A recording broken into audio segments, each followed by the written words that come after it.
உள்ள போ.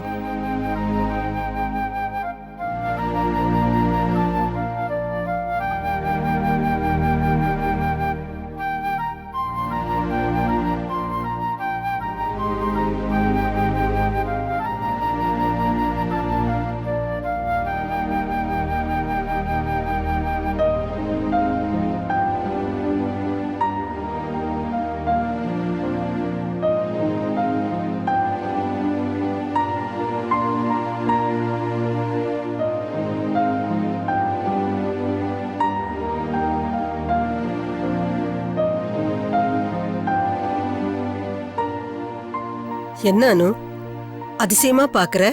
இது உன் வீடுதான். இல்ல அத்த, இத்தனை நாள் ஹாஸ்பிட்டல்ல இருந்ததுனால வீடு குப்பையும் கூலமுமா அலங்கோலமா இருக்கும்னு நினைச்சேன்.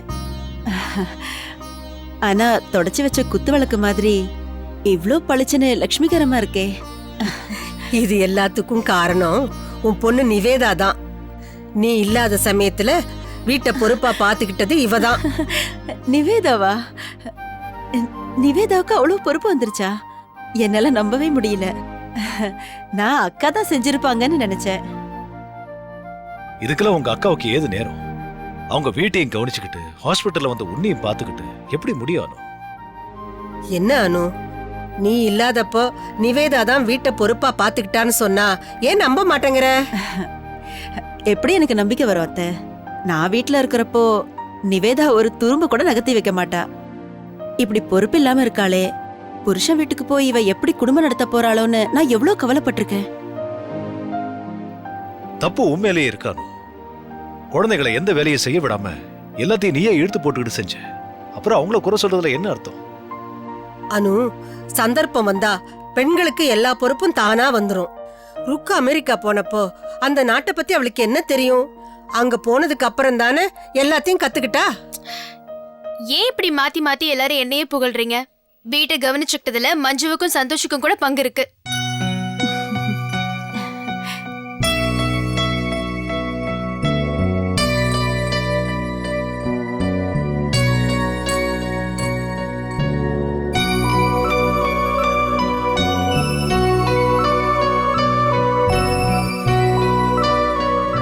எப்படியோ என் குழந்தைங்களுக்கெல்லாம் பொறுப்பு வந்துருச்சு. எனக்கு உடம்பு முடியாம போனது கூட ஒரு விதத்துல நல்லதுன்னு தான் தோணுது. சரி சரி, நீ ரொம்ப ஸ்ட்ரெயின் பண்ணிக்காத. நீ நல்லா ரெஸ்ட் எடுக்கணும்னு டாக்டர் சொல்லிருக்காரு. ஆமா அனு, நீ போய் கொஞ்ச நேரம் படுத்து தூங்கு. நிவேதா, இப்ப ஏதாவது மாத்திரை கொடுக்கணுமா? இல்ல பெரியமா, லஞ்சுக்கு அப்புறம் கொடுக்கணும். சரி, அம்மாவை மெதுவா சரி அழைச்சிட்டு போய் பெரியம்மா. படுக்க வை. வாங்கம்மா.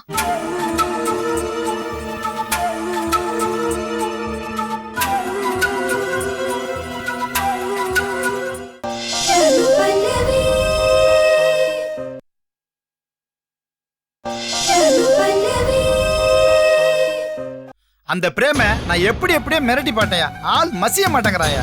என்ன பண்றதுனே புரியல. இப்படி புலம்னா எப்படி சார்? உங்ககிட்ட ஆள் பலம் பண பலம் எல்லாமே இருக்கு. நீங்க இன்னும் சாதாரண ஆள் மாதிரி பேசிட்டு இருக்கீங்க. அந்த பிரேம நான் தூக்குறது ஒன்றும் கஷ்டமான விஷயம் இல்லையா. இப்படி தடாலடியா இறங்க விடாதுன்னு பாக்குறேன். சரி, வேற என்னதான் ஐடியா? சாட்சிக்காரன் காலில் விழுறதை விட சண்டைக்காரன்ட்டே பேசி முடிச்சிடலான்னு பாக்குறேன். புரியலையே. ராஜாராமனே நேர்ல பார்த்து பேசலான் இருக்கேயா. அதுக்கு ஏற்பாடு பண்ண வரதா? இது ஒர்க் அவுட் ஆகுமான்னு தெரியலையே. அப்புறம் வேற என்னதான் என் வழி? இப்போதைக்கு ஒன்றும் தோணலை. சரி பாப்போம், நீங்க கிளம்புங்க. சாரு வர நேரமாச்சு. அவரை பார்த்துட்டாருன்னா பெரிய பிரச்சனை ஆயிடும். சரி சரி, ஓவரா பயப்படாத, நான் கிளம்புறேன்.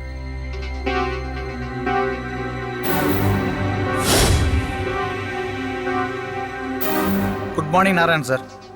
Good morning Varadan. சாரை என் ரூம் கூட்டு வாங்க. கிளம்புங்கன்னு அடிச்சுக்கிட்டேன். பாத்தீங்களா, நீங்களும் மாட்டி என்னையும் மாட்டி விட்டுட்டீங்க. சரி பயப்படாத, போ உள்ள என்ன நடக்குதுன்னு பார்ப்போம்.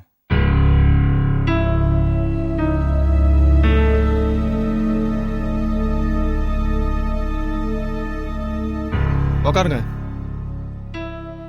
ஸ்ட்ரெயிட்டாவே விஷயத்துக்கு வரேன். நியூ ப்ராஜெக்ட் உங்களுக்கு கிடையாது. அதான் ஏன்னு கேட்கிறேன் நாராயண் சார். உங்களுக்கு காரணம் சொல்லணும்னு எனக்கு அவசியம் இல்லை. இனிமேல் அனாவசியமா நீங்க ஆபீஸ் பக்கம் வராதீங்க. நீங்க வரது இதுவே கடைசி தடவையா இருக்கணும். காஃபி டீ ஏதோ சாப்பிட்றீங்களா? தேங்க்ஸ், ரொம்ப தேங்க்ஸ்.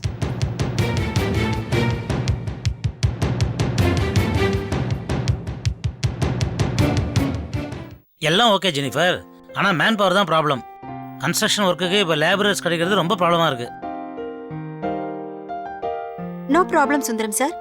நம்ம காலேஜ் ப்ராஜெக்ட் 90% முடிஞ்சிருக்கு. அங்க ஒர்க் பண்றவங்களையே இந்த ப்ராஜெக்ட்டுக்கு நம்ம மாத்திடலாம். அப்படியா? Very good. ஹலோ சார், உங்களை பார்க்கறதுக்கு பாஸ்கர் ஒருத்தர் வந்திருக்காரு. பாஸ்கரா? சரி, வர சொல்லுங்க. Okay sir. யாரு சார்? யாரோ பாஸ்கரா, யாருன்னு தெரியல. Yes, come in. வணக்கம். வணக்கம், உட்காருங்க. சொல்லுங்க சார். நான் தான் பாஸ்கர், பில்டிங் கான்ட்ராக்டர். ஓ, மிஸ்டர் சுந்தரம் நீங்க தானே? நான் தான். என்ன விஷயமா பார்க்க வந்தீங்க? உங்கள்கிட்ட பிரைவேட்டா கொஞ்சம் பேசணும். பிசினஸ் விஷயமா இல்ல பர்சனலாவா? பிசினஸ் விஷயமா தான். அப்போ இவங்க இங்க இருக்கிறதுல எந்த பிரச்சனையும் இல்லை. ஏன்னா இவங்களுக்கு தெரியாம இங்க எந்த பிசினஸும் நடக்கிறது இல்ல. ஓகே, இப்போ நான் பேச வந்திருக்கிறது உங்க கம்பெனி கிடைச்சிருக்கிற புது ப்ராஜெக்ட் பத்தி தான். நியாயமா அது எனக்கு கிடைக்க வேண்டிய ப்ராஜெக்ட். மிஸ்டர் நாராயணோட கன்ஸ்ட்ரக்ஷன் ஒர்க்கு பூராவையும் இத்தனை வருஷமா நான் தான் பார்த்துட்டு இருக்கேன். இப்போ யாரோ என்னை பத்தி கோல் சொல்லி அந்த ப்ராஜெக்ட் எனக்கு கிடைக்காம பண்ணிட்டாங்க. அதனால உங்களுக்கு கிடைச்சி போச்சு. அப்ப நாங்க சூழ்ச்சி பண்ணி வாங்கணும்னு சொல்றீங்களா? இதை யார் செஞ்சான்னு தெரியாது, ஆனா பாதிக்கப்பட்டவன் நான். லாபம் அடைஞ்சது நீங்க. அதுக்கு எங்களை என்னங்க பண்ண சொல்றீங்க? இந்த ப்ராஜெக்ட் மட்டும் எனக்கு கிடைச்சிருந்தா நான் கோடிக்கணக்கில் சம்பாரிச்சிருப்பேன். இப்போ எல்லாம் போச்சு. சார், உங்களுக்காக நாங்க பரிதாபப்பட மட்டும்தான் முடியும். வேற எதுவும் செய்ய முடியாது. செய்ய முடியும். இந்த ப்ராஜெக்ட்ல உங்களுக்கு கிடைக்கிற லாபத்துல 1% கமிஷன் எனக்கு கொடுத்துருங்க. லாபத்துல பங்கா? எதுக்கு? ப்ராஜெக்ட் சக்சஸ்ஃபுல்லா முடிய. பங்கு கொடுக்காட்டி இந்த ப்ராஜெக்ட் சக்சஸ்ஃபுல்லா பட்ஜெட்டுக்குள்ள முடிக்க முடியாது. முடிக்கவும் விட மாட்டேன்.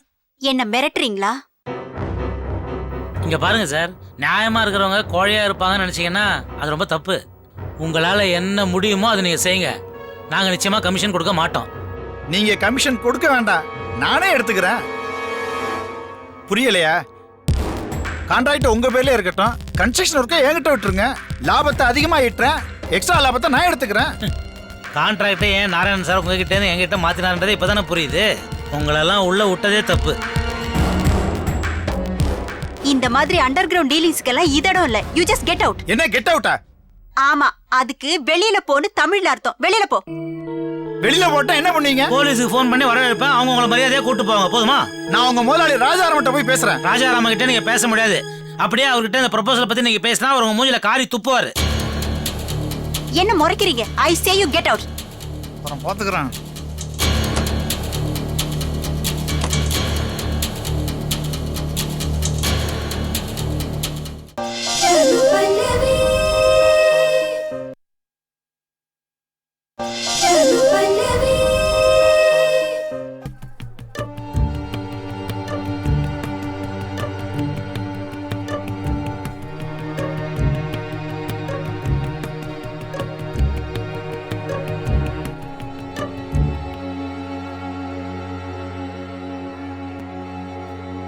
பல்லவி,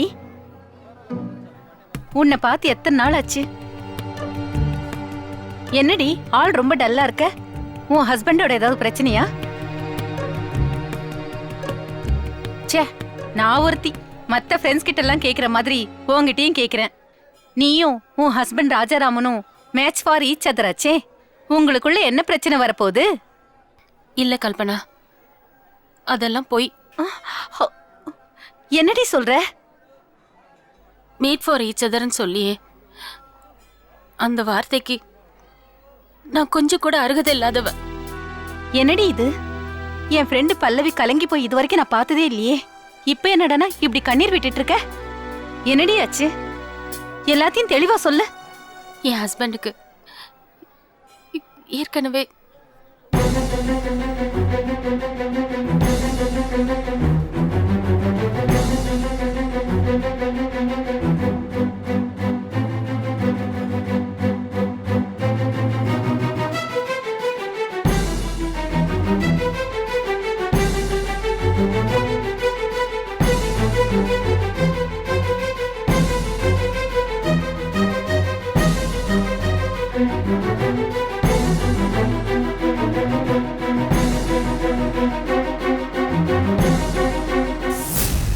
நம்மள சுத்தி இருக்கிற ரிலேஷன்ஸ்ல யாராவது ஒருத்தர் எப்பவாவது நமக்கு துரோகம் பண்ணிருப்பாங்க. ஆனா பெத்த அப்பா அம்மா, தாலி கட்டின புருஷன், நான் பெத்த பிள்ளைங்க எல்லாருமா சேர்ந்து எனக்கு துரோகம் பண்ணிட்டாங்க கல்பனா. இந்த மாதிரி எங்கேயாவது நடக்குமா? எல்லாரும் ரொம்ப செல்ஃபிஷா நடந்து உன் லைஃப பலிக்கடா ஆக்கிட்டாங்க பல்லவி. இங்க பார் பல்லவி, இது வரைக்கும் நீ ஏமாந்ததெல்லாம் போதும். இனிமேலாவது ஜாக்கிரதையா நடந்துக்க. என்னத்த ஜாக்கிரதையா இருக்கிறது? அதான் லைஃபே போயிடுச்சு. அப்படி நினைச்சு கோட்டை விட்டுறாதேன்னு தான் சொல்றேன். புரியல கல்பனா. புரியும்படியாவே சொல்றேன் கேளு. புருஷன் சரியில்லாத பொம்பளைங்களுக்கு சொத்து தான் பாதுகாப்பு. அதனால உன் புருஷன் பேர்ல இருக்கிற எல்லா சொத்தையும் முதல்ல உன் பேருக்கு எழுதி வாங்கிடு. இதுதான் இப்போதைக்கு நீ உடனடியா செய்ய வேண்டிய புத்திசாலித்தனமான காரியம்.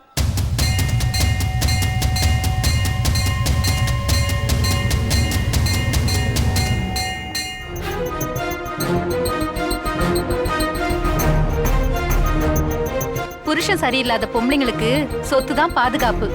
அதனால உன் புருஷன் பேர்ல இருக்கிற எல்லா சொத்தையும் முதல்ல உன் பேருக்கு எழுதி வாங்கிடு.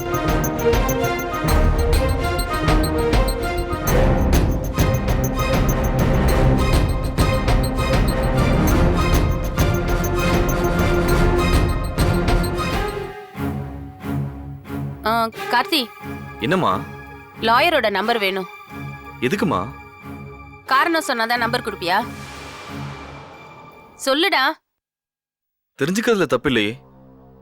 இல்ல எனக்கு தெரியக்கூடாதுன்னு நினைக்கிறீங்களா? எனக்கு தெரியக்கூடாதுன்னு தான் நீங்களாம் குறியா இருந்தீங்க. நான் எதையும் மறைக்க வேண்டிய அவசியம் இல்ல. சொத்தை பிரிக்க போறேன். இப்ப அதுக்கு என்ன அவசியம் பல்லவி? கேக்குறல்ல, சொல்லு. அவசியம்தான். எனக்கு அப்புறம் என் பசங்களுக்கு சேர வேண்டிய சொத்தை நான் இப்பவே பிரிக்கணும்னு முடிவு பண்ணிட்டேன். பாட்ட சொத்தே போதுமே, எதுக்கு நீ தேவையில்லாம மாப்பிள்ளை தொல்லை பண்ணிட்டு இருக்க? இந்த வார்த்தையை நான் சொல்லணும். என் புருஷன் எனக்கு மட்டும்தான் சொந்தம்னு நினைச்சிட்டு இருந்தேன். இப்போ அவருக்கு இன்னொரு குடும்பம் இருக்குன்னு தெரிஞ்சதுக்கு அப்புறம் என் பசங்களுக்கு சேர வேண்டிய சொத்தை லாயர் மூலியமா தீர்த்துக்கிறது தான் நல்லது. கார்த்திக், நம்பர் சொல்லு. என்கிட்ட லாயர் நம்பர் இல்லம்மா. இதை நான் நம்பணும்? எல்லாம் நல்ல பொய் சொல்ல கத்துக்கிட்டீங்க. அவர் பையன் தானே நீ, அவர் மாதிரி தானே இருப்ப. 25 வருஷம் என்கிட்ட பொய் சொல்லி தானே வாழ்ந்திருக்காரு. வேண்டாண்டா, அவரோட குணம் உனக்கு வேண்டாம். அவன் உண்மையிலே என்கிட்ட நம்பர் இல்லம்மா. ரொம்ப தேங்க்ஸ்டா.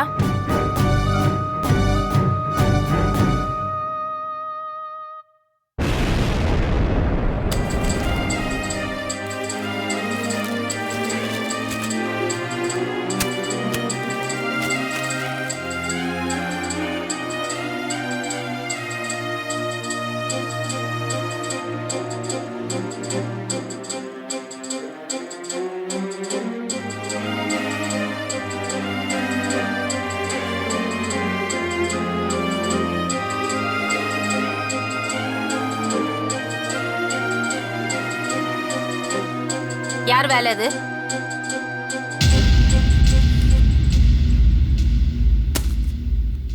எல்லாரும் ரொம்ப தெளிவா இருக்கீங்கல்ல? நானும் தெளிவாயிட்டேன். சொத்தை பிரிச்சே தீருவேன்.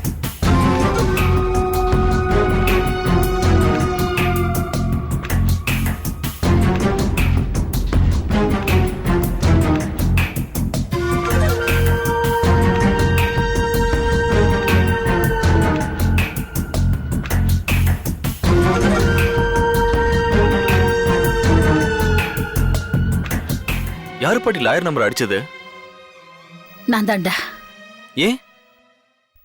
இவ கோவத்துல டைவர்ஸ் அது இதுன்னு போவானுதான் உண்மை தெரிஞ்ச அன்னைக்கு அடிச்சிட்டேன்ப்பா. உங்க பொண்ணு நல்லாவே புரிஞ்சு வச்சிருக்கீங்க பாட்டி. அடுத்த பிரச்சனை ஆரம்பிச்சிருச்சு. இது அப்பா எப்படி ஃபேஸ் பண்ண போறாருன்னு தெரியல. கார்த்திக், நீ அவசரப்பட்ட அப்பா கிட்ட இந்த விஷயத்தை எதையும் சொல்லிடாத. முடிஞ்ச வரைக்கும் நாம தடுக்க பாப்போம். சரி பாட்டி, ஏதாவது ஒரு ஐடியா சொல்லுங்களேன். கார்த்திக், நீ ஸ்ரீநிதிட்டு கொஞ்சம் பேசி பாரு. அவ சொன்னா கண்டிப்பா பல்லவி கேப்பா.